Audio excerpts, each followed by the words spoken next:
নমস্কার। আজ বলবো মেষ রাশির আগস্ট মাসের রাশিফল। আগস্ট 2026 এই আগস্ট মাস কেমন যাবে এই বিষয়ে বলবো। মেষ রাশি আজকের বিষয়, মেষ রাশি আগস্ট মাসের রাশিফল। তাহলে মেষ রাশি জন্য মঙ্গল অধিপতি, আমরা জানি মেষ রাশি সমস্ত কিছু নিয়ন্ত্রণ করে লগ্নপতি মঙ্গল। এখন মঙ্গল আছে 3 নম্বরে, কোথায়? মিথুন রাশিতে বুধের সঙ্গে। তো এই মাসটা কেমন যাবে তা বোঝাতে গেলে আমাদের দেখতে হবে মঙ্গলের অবস্থান। প্রথমত এই মাসে মঙ্গল থাকবে, সারা মাস জুড়ে মঙ্গল থাকবে মিথুন রাশিতে। আর কত নম্বর ভাবে? তৃতীয় ভাবে। তাহলে তৃতীয় ভাবটা হচ্ছে যে মিথুন রাশি, এবং সেটা বুধের ঘর, এবং সেখানে অনেক দিন পর্যন্ত মানে হলেও তাও 15 দিন পর্যন্ত বুধ থাকবে মঙ্গলের সঙ্গে একসঙ্গে, মানে লগ্নপতি আর তৃতীয়পতি একসঙ্গে থাকবে তৃতীয় ভাবেই আবার। তো এইটা একটা পজিটিভ দিক। কীরকম? আচ্ছা, তৃতীয় ভাবটা লগ্ন ভাব জানি, মানে আমি স্বয়ং নিজে একদম, তো ওটা নিয়ে চিন্তা নেই। এবার আমি তৃতীয় ভাবটা বুঝিয়ে দিই, তারপরে আমি বাকি বিষয়গুলোতে আসছি। তৃতীয় ভাবটা কি? প্রথম হচ্ছে নিজের হ্যাবিট, অভ্যাস, ডেলি রুটিন, নিজের বাহুবল, চেষ্টা, পরিশ্রম, আর যোগাযোগ ব্যবস্থা, আত্মীয় স্বজন, এরা। তাহলে এই সমস্ত বিষয়ে বুধ আমাদেরকে কি করবে? বুধ আমাদের তৃতীয়পতি। তাহলে এই সমস্ত বিষয়ে না বুধ বলবে কাজ করো, এই সমস্ত বিষয়ের ওপর কাজ করো, এই সমস্ত বিষয়ে চ্যালেঞ্জ দেবে, দায়িত্ব দেবে বুধ। আগস্ট মাসের প্রথম দিকে তো এই সমস্ত বিষয়ে দায়িত্ব পালন করতে যাবে। যোগাযোগ বৃদ্ধি হবে, ডেলি রুটিন পরিবর্তন হবে, একটু প্রভাবিত হবে। যে কাজগুলো আমরা রোজ করতাম হয়তো সেগুলো সেভাবে করতে পারবো না, বিভিন্নভাবে এগুলো ব্যাঘাত ঘটবে। হয়তো কাজের চাপে হতে পারে, শরীরের প্রবলেমও হতে পারে অনেকের, কারণ লগ্নপতি যেহেতু মঙ্গল বুধের সঙ্গে আছে, তো অনেকের কি হবে? দুশ্চিন্তায় পড়বে, হাতে চোট লাগতে পারে, অ্যাক্সিডেন্ট হতে পারে অনেকের। বুধ যদি খারাপভাবে থাকে তাহলে কিন্তু তাহলে জন্মচক্রে যদি বুধ খারাপভাবে থাকে তাহলে কিন্তু হাতে চোট লাগতে পারে। কারোর আত্মীয়দের সঙ্গে বিচ্ছেদ হতে পারে। আমি বলবো যে এই আত্মীয় বিচ্ছেদটা বড় কথা নয়, কিন্তু চোট লাগার ব্যাপারটা একটু সাবধানে থাকবে, চলাফেরা সাবধানে করবে। আত্মীয়রা এখন যেটা করতে পারে, মেষ রাশির ক্ষেত্রে যেটা করে, বুধ কিন্তু চরম শত্রু, এটা আগে বুঝে নাও। তাহলে বুধ আমাদের আত্মীয়দেরকে রিপ্রেজেন্ট করে। তাহলে আমাদের কোন আত্মীয়? জ্ঞাতি শত্রু, মানে জ্ঞাতি ভাইরা যারা বা ভাইয়াত যারা তাদের বলা হয়, খুব কাছের লোকরাই কিন্তু ঘাত করে। তো এদেরকে নিয়ে সাবধানে চলতে হবে, এই মাসটা খুব সাবধানে থাকতে হবে, এই হলো ব্যাপার। তাহলে যোগাযোগ বৃদ্ধি করাবে, ডেলি রুটিন প্রভাবিত করবে, একটু দুশ্চিন্তায় ফেলবে। কে ফেলবে? সে সব কিছু কিন্তু বুধের কারণে হবে। বুধ আমাদেরকে একটু চ্যালেঞ্জ এইসব বিষয় দেবে। আবার কেউ কি করবে? মানে নতুন কাজও পাবে। কেন? আচ্ছা, এইদিকে কেন এটা বলতে গেলে বলতে হবে আমাদের শনির কথা। শনি দশমপতি, তাই না? তো দশমপতি এখন দ্বাদশভাবে বক্রী। তাহলে কেউ কাজ পাবে, দূরে কাজ পাবে, এবং দূরে যেতে হবে কর্মের জন্য। নতুন কাজ পাবে কিন্তু, এবং কর্মের জগতে নতুন দায়িত্ব আসবে, নতুন প্রেশার আসবে, এবং সেই জন্যই কিন্তু অনেকের জীবনে আবার নতুন করে রুটিন চেঞ্জ হবে। রুটিন চেঞ্জ হবেই, একদম পরিবর্তন অনিবার্য। শনি বক্রী হয়ে আছে দ্বাদশভাবে, মানে হলো স্থান পরিবর্তন করতেই হবে, এবং বিভিন্ন জায়গায় ঘুরে কাজ করতে হবে। দূর থেকে যোগাযোগ আসবে, সেটা কাজের জন্য হতে পারে, বিভিন্ন রকম পেশার কারণে হতে পারে, এই সমস্ত কারণে হবে। কর্মকে প্রভাবিত করবে শনি, কর্মজীবনকে প্রভাবিত করবে, পরিবর্তন করবে শনি। এটা করবেই মেষ রাশির জন্য, এটা নিশ্চিতভাবে মনে রাখো, এবং সেইভাবে চলো। নতুন পরিবর্তন আসছে, সেটাকে তোমরা স্বাগত জানাও খুশি মনে। তাহলে দেখবে যে আগামী দিনে কিন্তু এই যে পরিবর্তন আজকে হচ্ছে, তার ফল তোমরা আগামী দিনে মানে শুভ ফল পাবে, ভালো পাবে। তোমাদের জীবন পরিবর্তন করবে, ভাগ্য পরিবর্তন করবে। অনেকে বিদেশে কর্মের জন্য যাবে এবং ডাক পাবে, সেটা যেতেই হবে। অনেকের মানে এমন অবস্থা হবে যে যেতে বাধ্য হবে, ঠিক আছে? খরচা বাড়বে, অনেকের কি হবে? খরচা বাড়বে, মানে ব্যয় বৃদ্ধি হবে। আর আমি বলেছি যে বুধ যেহেতু আমাদের তৃতীয়পতি, কাদের জন্য ব্যয় বাড়তে পারে? ব্যয় বাড়তে পারে ওই সমস্ত আশেপাশের মানুষগুলোর জন্য। তো সেইটা দিকে নজর রাখতে হবে। শনি এখন বুধের নক্ষত্রে আছে, ভালো করে মনে রাখো, রেবতী নক্ষত্রে আছে, বক্রী হয়ে আছে। তাহলে এই সমস্ত আশেপাশে মানুষ, ভাই বোন হতে পারে, আত্মীয় স্বজন হতে পারে, কাছের বন্ধু হতে পারে, এদের জন্য কিন্তু এখন আমাদের কিছু খরচ করতে হতে পারে। তো এদের জন্য ব্যয় বাড়বে, মাথা ব্যথা বাড়বে, দুশ্চিন্তা বাড়বে, এদেরকে নিয়ে একটু ভাবতে হবে। যাই হোক, এরা কিন্তু তুমি না চাইলেও এরা ভাবাবেই, ঠিক আছে, ভাবাবেই। তো সেইভাবে থাকতে হবে, আমাদের কাটাতে হবে মাসটা কিছুদিন, অন্তত 15 আগস্ট পর্যন্ত। তারপরে এগুলো নিয়ে সমস্যা থেকে আস্তে আস্তে মুক্তি পাবো। এরপরে আসবো আমরা পরবর্তী যে ভাব, সেটা হলো দ্বিতীয় ভাব, যেটা আমাদের ধনভাব বলে, মানে আমাদের ওয়েলথ, অর্থ, সম্পদ, এই ভাবটা নিয়ে একটু আলোচনা করব। দ্বিতীয়পতি শুক্র এখন আছে ষষ্ঠ ভাবে। আমি আগেই বলেছি ব্যয় বাড়বে, কারণ ওই যে মানে শুক্র তো আমাদের শত্রু আরেকটা, বুধ তো এক শত্রু বটেই, তারপরে শুক্র আরেকজন। তো শুক্র নিচস্থ হয়ে আছে, কোথায় আছে? কন্যা রাশিতে, ষষ্ঠ ভাবে। তাহলে ষষ্ঠ ভাবে মানে ষষ্ঠ ভাবটা রোগ, ঋণ আর শত্রু। তাহলে শত্রুর কারণে খরচা হতে পারে, রোগের কারণে খরচা হতে পারে। তো এই সমস্ত ব্যাপারগুলো নিয়ে একটু সাবধান থাকাই ভালো, মানে আমি বলবো যে সাবধানে থাকাই ভালো। খারাপ এইগুলো বললাম, এবার ভালো বলবো। ভালো অনেক কিছু হবে, খারাপটা আগে বলে রাখলাম, এইগুলো নিয়ে সাবধান থাকতে হবে। ভালো এবার বলবো যে বৃহস্পতি, যেটা নবমপতি বৃহস্পতি অনেক দিন আগেই কর্কট রাশিতে মানে চতুর্থভাবে উচ্চস্থ হয়ে গেছেন। তো তার সঙ্গে আমাদের রবিদেব, যা আমাদের পঞ্চমপতি, ঠিক আছে, আমাদের একসঙ্গে অবস্থান করছেন 15 আগস্ট পর্যন্ত। তোমাদের এখন মানে রবি আর বৃহস্পতি ভালো ফল দেবে। পঞ্চম ও নবমপতি দুটো ত্রিকোণপতি, হ্যাঁ, এটা চতুর্থভাবে এসছে, মানে এটা রাজ্য হয়েছে। আর রবিও বুধের নক্ষত্রে আছে, মানে থাকবেন এখন আগস্টের 15 তারিখ পর্যন্ত অশ্লেষা নক্ষত্রে, বুধের নক্ষত্র রবি।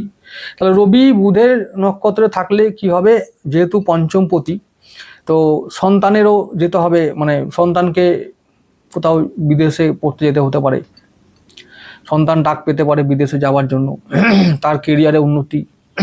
যারা বিবাহযোগ্য আছো তাদের বিবাহের জন্য যোগাযোগ আসবে, বাড়বে, বিবাহের সম্ভাবনা বাড়বে। তো এগুলো সবই কিন্তু এই আশেপাশের লোকগুলোর মাধ্যমেই হয়ে যাবে। তো যেমন খরচা হবে তেমন ভালো কিছু হবে, হয়তো আশেপাশের আত্মীয়রাই আবার একটা ভালো সম্বন্ধ এনে দিল, কার জন্য? আমার মেয়ের জন্য এনে দিল। হ্যাঁ গো, দেখো গো, ভালো একটা ছেলে পেয়েছি, বিয়ে দেবে কি, তো চলো এসো, তাহলে বিস্কুট খেয়ে যাও, চা খেয়ে যাও।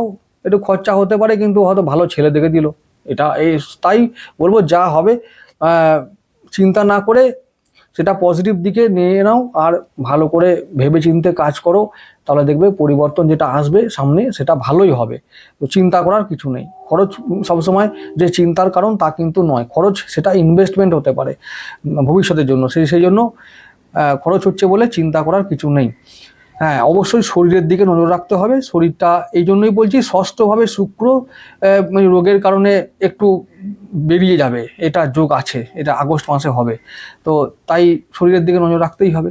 আচ্ছা, এরপর যেটা বলবো, তাহলে মানে কিছু জমবে না, এই মাসে জমার যে মানে সঞ্চয় পরিমাণটা কম, এই মাসে খরচের পরিমাণটা বেশি। আচ্ছা, এবারে তাহলে রবি আর বৃহস্পতি কি রাজযোগ করবে?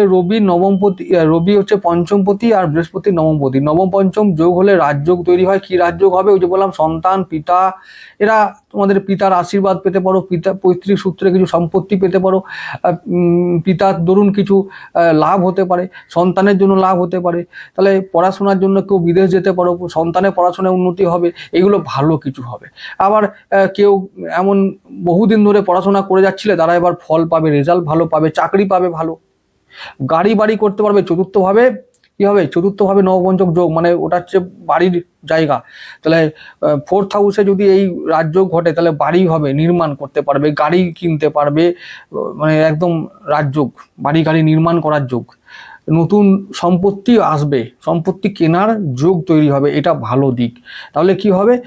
মেষ রাশির জন্য খরচ হলেও সেটা ইনভেস্ট, ঠিক আছে, ভালো পরিবর্তন হবে এবং ভালো রাজযোগ দেবে আমাদেরকে এই মাসে। এই রবি আর বৃহস্পতি আমাদের আগামী দিনে পরিবর্তন, ভালো পরিবর্তন আনবে, অর্থ আনবে, শুভ পরিবর্তনের দিকে নিয়ে যাবে। তাই এইটাও একটা ভালো দিক হলো। পুরো আগস্ট মাসটাই কিন্তু এটা ভালো হবে। আর আরেকটা কথা, আগস্ট মাসের 15 আগস্টের পর থেকে রবি যাবে আমাদের সিংহ রাশিতে। তাহলে কি হবে? তখন পঞ্চমপতি পঞ্চমে, তাহলে সেটা সব কিছুর জন্য ভালো, পঞ্চম ভাবের জন্য ভালো। আর কি জন্য ভালো?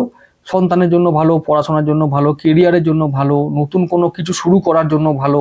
তোমাদের জীবনে কিন্তু পরিবর্তন আসছে, যেহেতু বললাম শনি বক্রী, দ্বাদশপতি বক্রী হয়ে আছে দ্বাদশভাবেই, এবং সে শুধু মানে কর্মপতি, কর্ম ও ইনকাম দুটোই ঠিক করবে শনি, তাই কর্ম পরিবর্তন করবে, ইনকামে পরিবর্তন আসবে, কেরিয়ারে পরিবর্তন, মানে তারপরে হচ্ছে সন্তানের জীবনে পরিবর্তন, এই সমস্ত কিছু পরিবর্তন আসবেই অনিবার্যভাবে, এবং সেইগুলো ভালোর দিকে নিয়ে যাবে। এখন যদি কিছুটা হার্ড টাইমস হয়েও থাকে, আগামী দিনে কিন্তু এই রবি আর বৃহস্পতির মিলনের ফলে যে যা কাজগুলো হবে না, সেই কাজগুলো আগামী দিনে ভালো ফল আনবে। তো এটাই হলো আগস্ট মাসের মেষ রাশির জন্য পজিটিভ একটা পরিবর্তনের কথা। এরপরে আরও যদি কিছু বাকি থাকে, কারো বললাম বিয়ের যোগাযোগ, এখন থেকেই কথাবার্তা শুরু হবে বিয়ের যোগাযোগের জন্য। যারা রেডি হচ্ছ তারা বিয়ের জন্য রেডি হও, আগামী কয়েকটা মাসের মধ্যে বিয়ে হয়ে যাবে মেষ রাশির জন্য বলছি। সপ্তমপতি শুক্র ষষ্ঠভাবে আছে, কিন্তু শনির দৃষ্টি পাচ্ছে, তো এখন খারাপ হলেও আগামী দিনে কিন্তু যখন সপ্তমপতি সপ্তমভাবে যাবে তখন কিন্তু বিয়ের সম্ভাবনাগুলো বাড়িয়ে তুলবে। ব্যবসা বাণিজ্য ভালো হবে, অর্থ আমি বলেছি জমবে কম, খরচ হবে বেশি, ভয়ের কিছু নেই। ইনভেস্টমেন্টটা যদি করি আমরা আগামী দিনে ফল পাবই।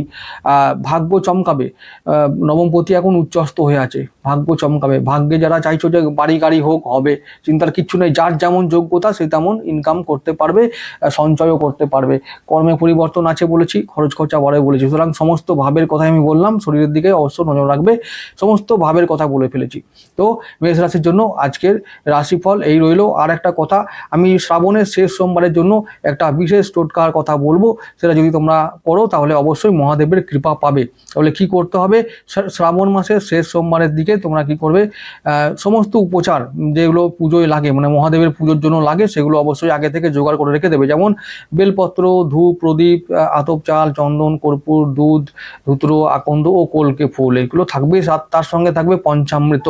এবার এগুলো আমরা জোগাড় করে রেখে দেবো, যদি আমাদের সম্ভব হয় বাড়ির মন্দিরে করব, না হলে বাইরের কোনো মন্দিরে, শিব মন্দিরে গিয়ে আমরা এগুলো করতে পারি। কি করতে হবে, সব কিছু যখন আমরা যে ধূপ প্রদীপ আমরা ধুনো জ্বালাবো, সব জ্বালানো হয়ে গেলে তারপরে আমরা একটা একটা করে উপচার নেব। আর একটা কথা, খাগের কলম বা কুশপত্র দিয়ে আমরা কুশ দিয়ে আমরা বেলপত্রতে আমরা ওংটা লিখবো। ওং 3টে পত্রে, মানে 3টে পাতায় 3টে ওং লিখবো। কি করে আমরা কালি তৈরি করব, ছাই ও ঘি দিয়ে, বা ছাই ও খাঁটি সরিষার তেল দিয়ে আমরা কালি তৈরি করব। সেখান দিয়ে আমরা সেই কালি দিয়ে আমরা ওংটা লিখবো, 3টে ওং। এবার এই সমস্ত কিছু উপচারকে নিয়ে প্রত্যেকটা উপচার একবার করে বাবার মাথায় দেব, আর আমরা ওং নমঃ শিবায় বলবো। তবে তার আগে বলবো অবশ্যই যে পঞ্চামৃতকে দিয়ে অভিষেক করার পরে এগুলো করবো। অভিষেক করার পরে বাবাকে দুধ, মানে আগে দুধ, তারপরে গঙ্গা জল দিয়ে একদম স্নান করিয়ে মুছিয়ে, বাবার গাটা মুছিয়ে, তারপরে আমরা একটা করে উপচার দেব, ওং নমঃ শিবায় নমঃ বলবো। তারপরে ওং নমঃ শিবায়ও করে শেষ করবো না, ওং নমঃ শিবায় নমঃ করতে হবে, কিন্তু এইটা মাথায় রাখতে হবে।